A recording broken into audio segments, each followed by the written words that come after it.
Moving on, Egypt's Army Chief General Abdel Fattah Sisi shows willingness to run for president. State newspaper Al Ahram quotes Sisi as saying that he'll nominate himself if there's a popular demand and in case the military supports him. He also called on Egyptians to take part in the upcoming constitutional referendum en masse. His comments came amid reports of clashes between supporters of ousted President Mohamed Morsi and police in the Sharqiya province. Police fired tear gas and bird shots at student protesters at Zagazig University. Several students were injured and a number of others arrested.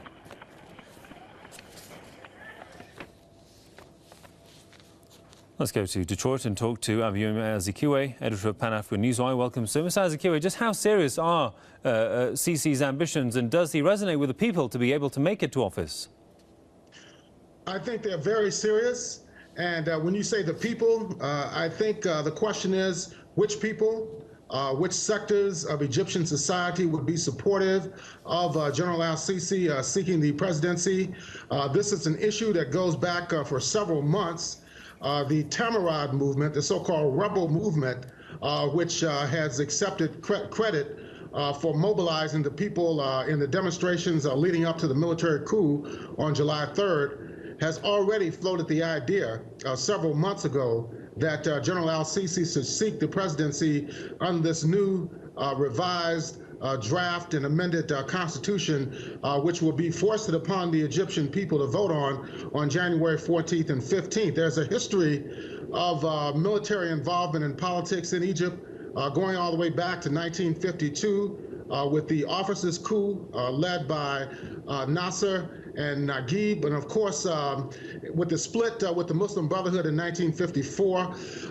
The only real difference, of course, and it's a fundamental difference, is that under Nasser, it was an anti-imperialist, military-oriented government.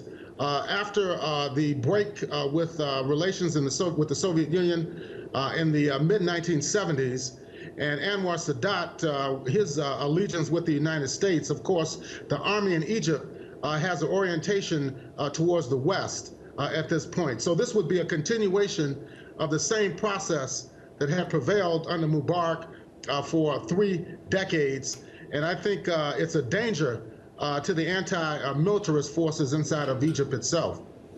Of course, many say that the Egyptian revolution has been hijacked. I mean, what are the chances that the Egyptian revolution and its goals would be once again revived? Well, it has to come from the grassroots level.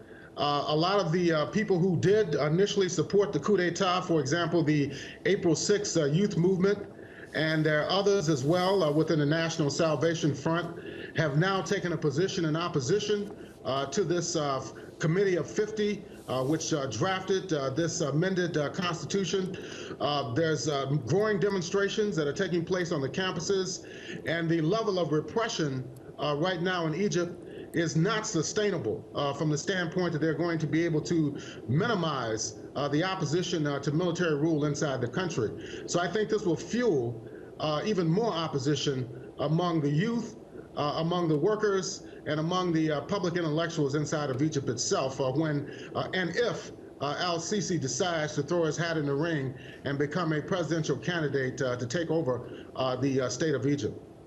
All right, Abiyomi Azikiwe, editor of Pan-African Newswire from Detroit. Thanks for your time there, sir.